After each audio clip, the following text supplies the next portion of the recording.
খুলনার পরিস্থিতি নিয়ে জানাতে আমাদের সঙ্গে যুক্ত হচ্ছেন সহকর্মী বেল্লাল হোসেন সজল। সজল, নগদ নিয়ে এলো হার না মানা হার অফার।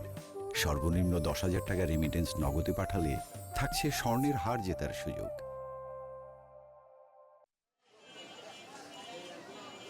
সারিকা, খুলনায় যে ডেঙ্গুর প্রকোপ সেটি কিন্তু দিন দিন ভয়াবহ রূপ নিচ্ছে। যদিও এখন পর্যন্ত মহামারীর রূপ না নিলেও ভয়াবহ বলাই যায়। খুলনার যে বিভিন্ন সরকারি বেসরকারি হাসপাতালগুলো রয়েছে সেখানে কিন্তু এই মুহূর্তে ডেঙ্গু চিকিৎসা নিতে গিয়েও কিন্তু যারা রোগী রয়েছেন তারাও যেমন হিমশিম খাচ্ছেন, পাশাপাশি এখানে যারা চিকিৎসকরা রয়েছেন তারাও হিমশিম খাচ্ছে। গত 24 ঘন্টায় স্বাস্থ্য দপ্তরের তথ্য বলছে খুলনা বিভাগে 269 জন রোগী বিভিন্ন হাসপাতালে ভর্তি হয়েছেন। এর মধ্যে শুধুমাত্র খুলনাতেই ভর্তি হয়েছেন 209 জন। এছাড়া আমরা দেখছি বেসরকারি যে হাসপাতালগুলো রয়েছে সেখানেও কিন্তু শয্যার যে সংকট সেটি কিন্তু চরম আকার রূপ নিয়েছে এবং সরকারি হাসপাতালগুলোতে সেখানেও ভয়াবহ পরিস্থিতি আপনারা দেখতে পাচ্ছেন। এখন আমরা রয়েছি খুলনা সদর হাসপাতালে এবং সেখানে যদি ডেঙ্গু পরিস্থিতি দেখাই, এখানে যে করিডোরটা রয়েছে, বারান্দা রয়েছে, সেই বারান্দায় রেখে রোগীদের চিকিৎসা দিতে হচ্ছে। আবার সকালে যে আউটডোর রোগীগুলো রয়েছে তারাও যখন চিকিৎসা নিতে আসছেন তখন কিন্তু ফলে এই বারান্দায় মশারি ঠিকমতো টানানো যাচ্ছে না এবং